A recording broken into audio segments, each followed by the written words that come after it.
Hello students, welcome to my YouTube channel Vedika study hub. इस video में हम पढ़ेंगे BSc second semester physics unit 1। ठीक है, तो zeroth and first law of thermodynamics, जिसके आपके सिलेबस के टॉपिक्स मैंने लिखे हुए हैं। हम एक एक टॉपिक करके कवर करेंगे। तो सबसे पहला टॉपिक है आपका, सबसे पहले तो आपका वर्ड है थर्मोडायनेमिक्स। ठीक है, तो जब आप थर्मोडायनेमिक्स के बारे में पढ़ रहे हैं तो आपको पता होना चाहिए थर्मोडायनेमिक्स है क्या। तो थर्मो का मतलब होता है हीट, ठीक है, और डायनेमिक्स का मतलब होता है मोशन। तो थर्मोडायनेमिक्स एक ब्रांच है फिजिक्स की या फिर केमिस्ट्री की। जो सब्जेक्ट हम पढ़ते हैं तो उसी की ब्रांच बोलते हैं। लाइक अभी हम फिजिक्स पढ़ रहे हैं तो हम बोलेंगे थर्मोडायनेमिक्स एक ब्रांच है फिजिक्स की, तो which deals with the study of heat. जो किसके साथ डील करता है? हीट की स्टडी, वर्क की, टेम्परेचर की एंड एनर्जी। और ये क्या बताता है? And the laws that govern their conversion from one form to another, कि एक फॉर्म से दूसरे फॉर्म में आपकी एनर्जी कन्वर्ट हो रही है, हीट ट्रांसफ़र हो रही है, ठीक है, वर्क डन हो रहा है, या फिर टेम्परेचर में चेंज आ रहा है। तो इन सब के बारे में हम पढ़ेंगे थर्मोडायनेमिक्स में। मैंने हिंदी में भी लिखा हुआ है कि थर्मोडायनेमिक्स फिजिक्स की वह ब्रांच है जो हीट मतलब गर्मी, वर्क मतलब काम और एनर्जी के बीच रिलेशन को स्टडी करती है। तो एनर्जी एक फॉर्म से दूसरे फॉर्म में कैसे कन्वर्ट होती है और उस प्रोसेस में हीट और वर्क का क्या रोल होता है, तो उसके बारे में हम पढ़ेंगे। तो सबसे पहले आपकी टर्मिनोलॉजीज आती हैं। तो आपकी 3 टर्म्स आती हैं, सिस्टम, सराउंडिंग एंड बाउंड्री। तो हम सबसे पहले देखेंगे सिस्टम। तो सिस्टम को आसानी से समझने के लिए आप ये समझ लो, जिस पर आप काम कर रहे हो ना, वही आपका सिस्टम है। ठीक है, तो सिस्टम आपका यूनिवर्स का एक पार्ट है जिसको आप सेलेक्ट करते हो स्टडी करने के लिए, जिसको आप पढ़ने के लिए सेलेक्ट करते हो ना, यूनिवर्स के किसी एक पार्ट को लेकर आप कहते हो इसे, इसके बारे में मैं पढ़ूंगा या पढ़ूंगी, तो उस चीज़ को आप क्या कहोगे? सिस्टम है वो। तो अब आपका नेक्स्ट टर्म है सराउंडिंग। ठीक है, तो अब सराउंडिंग क्या है? तो जो आपने सिस्टम पढ़ा, जिस पर आप काम कर रहे हो, वो आपका सिस्टम है, और जो सिस्टम के बाहर का सारा पार्ट है वो क्या है? आपका सराउंडिंग है। तो everything outside the system that can interact with it, ठीक है, जो सिस्टम के साथ इंटरेक्ट कर पाए, सिस्टम के बाहर की सारी चीज़ें और जो सिस्टम से इंटरेक्ट कर पाए, तो वो क्या है? सराउंडिंग है। अब आती है नेक्स्ट टर्म बाउंड्री। तो बाउंड्री भी एक रियल या इमेजिनरी सरफेस है। लाइक आपका सिस्टम है, आपकी सराउंडिंग है, ठीक है। तो सिस्टम और सराउंडिंग को जो सेपरेट कर रहा है, सिस्टम और सराउंडिंग को जो सेपरेट कर रही है, तो वो क्या है? आपकी बाउंड्री। तो ये रियल भी हो सकती है, इमेजिनरी सरफेस भी हो सकती है। तो रियल या इमेजिनरी सरफेस जो सेपरेट करे आपके सिस्टम को सराउंडिंग से, ठीक है। और ये फिक्स भी हो सकती है या फिर मूवेबल भी हो सकती है, मतलब कि मूव भी कर सकती है बाउंड्री आपकी, या फिर फिक्स भी हो सकती है एक जगह। और रियल और इमेजिनरी मैं आपको बता चुकी, ठीक है। अब इसका एग्जाम्पल है आपका, एक गिलास के अंदर पानी है तो वो तो सिस्टम है, और जो बाहर की हवा है या ग्लास है वो क्या आपका सराउंडिंग है, और जो सरफेस है वाटर का और ग्लास वॉल का, वो क्या कहलाएगा? बाउंड्री। ठीक है, तो जो पानी है उसका सरफेस और जो ग्लास की दीवारें हैं वो, तो वो क्या कहलाएगी? उसको बाउंड्री, डिवाइड करने वाली है ना, सिस्टम और सराउंडिंग को क्या कर रही है? सेपरेट कर रही है, तो वो क्या कहलाएगी? बाउंड्री। तो ये तो आपकी 3 टर्मिनोलॉजीज थी। अब हम पढ़ेंगे स्टेट फंक्शंस। तो अब स्टेट फंक्शन क्या है? तो एक होते हैं आपके स्टेट फंक्शन, ठीक है, और एक होते हैं आपके पाथ फंक्शन। स्टेट फंक्शन वो होते हैं जो आपके पाथ इंडिपेंडेंट होते हैं, एंड पाथ फंक्शन कौन से होते हैं? जो आपके पाथ डिपेंडेंट होते हैं। तो इनके कुछ एग्जांपल्स भी हैं, जैसे कि आपका pressure, volume, temperature, enthalpy, entropy, internal energy. इन सब के बारे में हम डिटेल में पढ़ेंगे, ठीक है। और क्या बोलता है, पीवीटी से तो आपको एक आइडियल गैस इक्वेशन भी पता होगी, PV is equals to NRT, right.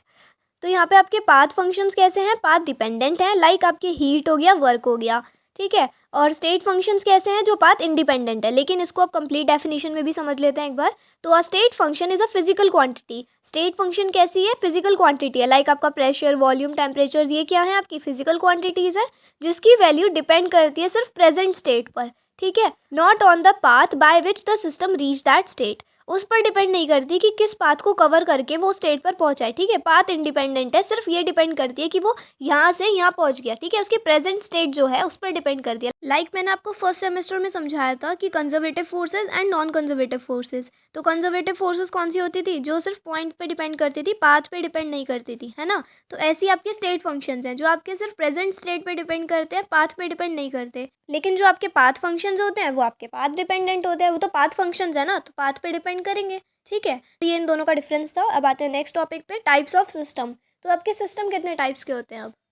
तो अब आपके 3 टाइप के सिस्टम होते हैं, open system, close system and isolated system. तो इनको आप तीनों को एक ही तरह से समझ सकते हो। देखो, ओपन सिस्टम क्या है?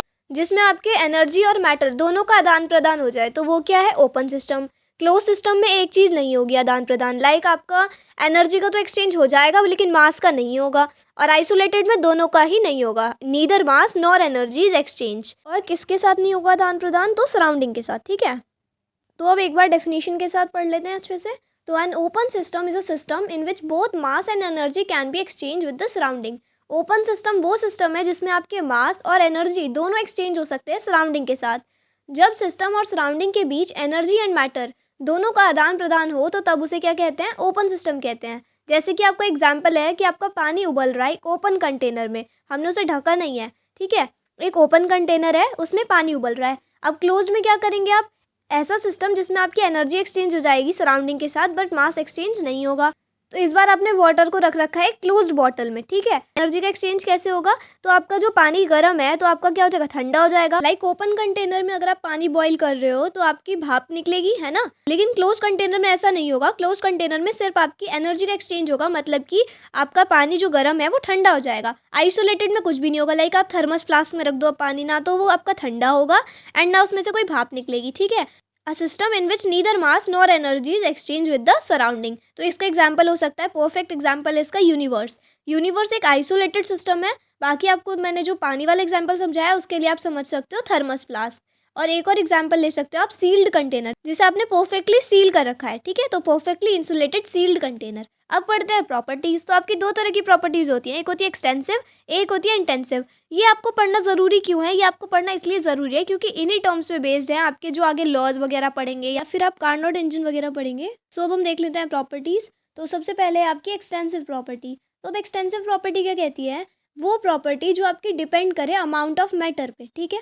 जो अमाउंट ऑफ मैटर पे डिपेंड करे वो एक्सटेंसिव, जो डिपेंड ना करे वो इंटेंसिव, ठीक है। तो इसमें कुछ पॉइंट्स लिखे हैं कि आपकी सिस्टम को हम डिवाइड कर रहे हैं टू पार्ट्स में, ठीक है। अगर आपके सिस्टम को टू पार्ट्स में डिवाइड किया तो आपकी वैल्यू भी डिवाइड हो जाएगी, ठीक। अगर आपके मास को हम डबल कर दें तो आपकी वॉल्यूम या इंटरनल एनर्जी वो भी डबल हो जाएगी। ये पॉइंट्स इसलिए बने क्योंकि आपकी एक्सटेंसिव प्रॉपर्टी डिपेंड करती है मैटर के अमाउंट पे। तो जितना आपका मैटर का अमाउंट होगा तो उसी हिसाब से ये प्रॉपर्टीज़ होंगी। लाइक अगर आपका अमाउंट ऑफ मैटर डबल हो गया, इसका मतलब मास सिस्टम का डबल हो गया, तो आपका वॉल्यूम और इंटरनल एनर्जी भी डबल हो जाएगी। अगर आपने सिस्टम को दो पार्ट में डिवाइड कर दिया तो आपका मैटर दो पार्ट में डिवाइड हो जाएगा, तो वैल्यू भी डिवाइड हो जाएगी, है ना। और एक्सटेंसिव प्रॉपर्टीज़ के एग्जाम्पल्स कौन से, और ये क्वेश्चन एमसीक्यू में 101% आ सकता है कि आपकी इनमें से कौन सी एक्सटेंसिव प्रॉपर्टी है या नहीं है, ठीक है। तो आपको एलिमिनेट करना होगा। तो लाइक आप इसलिए याद करके जाना कि कौन कौन सी प्रॉपर्टीज़ आपकी एक्सटेंसिव है एंड कौन सी नहीं है। तो mass, volume, internal energy, enthalpy, entropy, ये सब कैसी हैं आपकी एक्सटेंसिव प्रॉपर्टीज़ हैं जो आपके अमाउंट ऑफ मैटर पे डिपेंड करती हैं। आपकी इंटेंसिव प्रॉपर्टीज़ कौन सी होती हैं, जिसकी वैल्यू डिपेंड ही नहीं करती अमाउंट ऑफ मैटर पे, है ना। जिसकी वैल्यू अमाउंट ऑफ मैटर पे डिपेंड नहीं करती वो इंटेंसिव हो जाएगा, ठीक है। अगर आप सिस्टम को डिवाइड करोगे टू पार्ट्स में तो आपकी वैल्यू इस बार सेम रहेगी, प्रॉपर्टीज सेम रहेंगी। इसके एग्जांपल्स कौन से हैं आपके, टेम्परेचर, प्रेशर, डेंसिटी, इन सबको आपने पढ़ा होगा ना कि कांस्टेंट होता है आपका। तो इसीलिए होती है ये कांस्टेंट, क्योंकि इसमें जो वैल्यू है वो आपके अमाउंट पे डिपेंड नहीं करती, इसकी एक अपनी कांस्टेंट वैल्यू होती है। तो इसलिए temperature, pressure, density, specific volume, ये सब आपके इंटेंसिव प्रॉपर्टीज़ के एग्जांपल है। अब देखो यहाँ पे क्या लिखा है कि ये जो आपकी इंटेंसिव प्रॉपर्टी है ये एडिटिव नहीं है नेचर में, लेकिन जो आपकी एक्सटेंसिव प्रॉपर्टी है वो कैसी है, नेचर में एडिटिव है। अब ये टेम्परेचर की बात बताई है, ठीक है। अगर आप 1 लीटर ले लो या 5 लीटर ले लो, ठीक है, आप कितने भी लीटर पानी ले लो, लेकिन आपका जो टेम्परेचर रहेगा वो क्या रहेगा, सेम रहेगा। 100 डिग्री सेल्सियस होता है ना आपका वाटर का बॉइलिंग पॉइंट, तो वही रहेगा आपका कितना भी लीटर पानी ले लो आप, समझ गए। तो अब है आपके थर्मोडायनेमिकल प्रोसेसेस। तो ये एक मेथड है जिससे सिस्टम चेंज करता है एक स्टेट से दूसरी स्टेट, ठीक है। तो सबसे पहले आपका आइसोथर्मल प्रोसेस। थर्मल से क्या समझ आ रहा है, टेम्परेचर, ठीक है। आइसो का मतलब होता है सेम। तो जिस प्रोसेस में आप टेम्परेचर को कांस्टेंट रखोगे, ठीक है, तो उसमें क्या होगा, आइसोथर्मल प्रोसेस होगा। तो डेल टी मतलब आपका चेंज इन टेम्परेचर। अगर आपका चेंज इन टेम्परेचर 0 हो जाए तो वो क्या होगा, आपका आइसोथर्मल प्रोसेस। तो एग्जाम्पल क्या कह सकते हो आप इसमें कि slow expansion of gas in contact with a heat reservoir.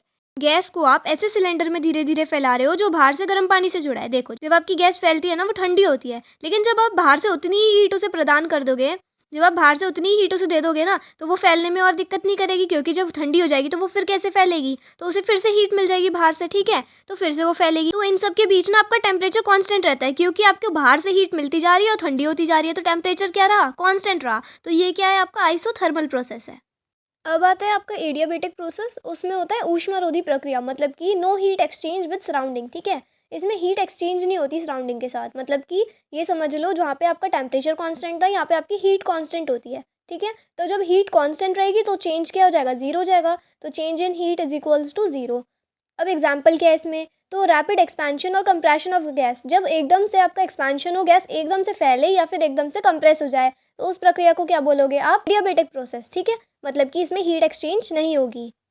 तो यहाँ पे क्या लिखा है? प्रक्रिया बहुत तेज़ होती है इसलिए हीट बाहर जाने का समय ही नहीं मिलता। तो मतलब कि ये जो प्रोसेस है इतनी जल्दी होता है कि हीट बाहर जाने का टाइम ही नहीं मिलता, इसलिए जो गैस का टेम्परेचर है वो बढ़ जाता है, लेकिन आपकी जो हीट होती है वो कांस्टेंट रहती है। अब आता है आपका आइसोबारिक प्रोसेस। तो समदाम प्रक्रिया, आइसो मतलब सेम, बार मतलब आपकी प्रेशर की यूनिट है। ठीक है, तो इसलिए इसमें क्या होगा? प्रेशर रिमेन कांस्टेंट, मतलब कि प्रेशर कांस्टेंट रहेगा तो चेंज इन प्रेशर क्या रहेगा? ज़ीरो रहेगा। ठीक है, चेंज इन प्रेशर ज़ीरो हो जाएगा। अब इसका भी एग्जांपल है, इसमें क्या होता है कि आपका जब पिस्टन ऊपर नीचे होता है ना, उससे प्रेशर तो कांस्टेंट रहता है, लेकिन जो आपका वॉल्यूम है वो बढ़ता घटता रहता है। अगर पिस्टन ऊपर होगा तो वॉल्यूम बढ़ेगा, अगर पिस्टन नीचे होगा तो वॉल्यूम घटेगा।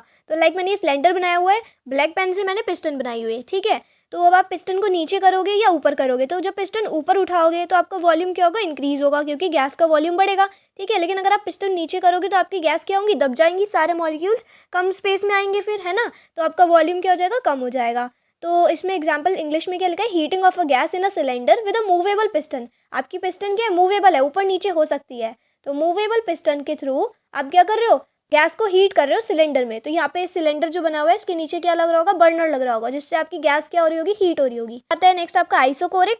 अब कोरिक का मतलब वॉल्यूम है। ठीक है, तो वॉल्यूम इसमें सेम रहता है। इसमें क्या होता है कि जैसे अब आपका बर्तन है वो फैल नहीं सकता, इसलिए वॉल्यूम क्या रहेगा? कांस्टेंट रहेगा, लेकिन प्रेशर और टेम्परेचर बढ़ सकते हैं। तो heating of a gas in rigid container, अगर आप गैस को हीट करते हो एक रिजिड कंटेनर में, ठीक है, ठोस बर्तन में, तो बर्तन तो फैलेगा नहीं, इसलिए वॉल्यूम कांस्टेंट रहेगा, पर जो प्रेशर और टेम्परेचर है वो क्या होगा? बढ़ जाएगा।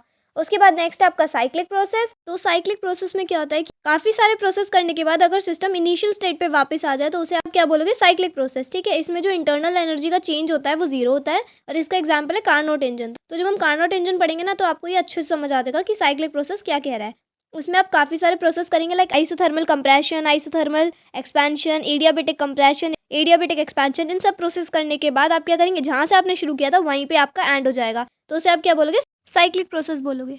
अब आपका नेक्स्ट आता है रिवर्सिबल प्रोसेस। तो जो रिवर्स हो जाए वो रिवर्सिबल, और जो रिवर्स ना हो वो इरिवर्सिबल। ठीक है, तो लाइक आप ए से बी गए, पहले इरिवर्सिबल बता रही, रियल लाइफ प्रोसेसेस में यूज होता है। ठीक है, लाइक आप ए से बी गए, ठीक है, लेकिन अब आप वापसी बी से ए नहीं आ पा रहे, तो क्या है? ये इरिवर्सिबल। लेकिन सिस्टम ने कुछ हीट एब्जॉर्ब की डायरेक्ट प्रोसेस में, एंड फिर उसने वो रिलीज कर the equal amount of heat surrounding को रिवर्स फॉर्म में, तो उसे क्या कहोगे आप? रिवर्सिबल। तो पहले उसने ली फिर उसने वापसी कर दी, तो ये क्या है? रिवर्सिबल प्रोसेस है। उसी फॉर्म में उसने डायरेक्ट प्रोसेस में जैसे उसने ली वैसी रिवर्स प्रोसेस में उसने उसे रिटर्न कर दी, तो ये क्या है? Reversible process. जो रिवर्स हो पाए वो रिवर्सिबल। ठीक है, सो मिलते हैं नेक्स्ट वीडियो में न्यू कंसेप्ट के साथ। अगर आपको वीडियोस पसंद आती है तो चैनल सब्सक्राइब कर लीजिएगा, एंड अगर आपने व्हाट्सएप चैनल अभी तक भी ज्वाइन नहीं किया है तो लिंक आपको डिस्क्रिप्शन में मिल जाएगी, ज्वाइन कर लीजिएगा। Thanks for watching, bye guys.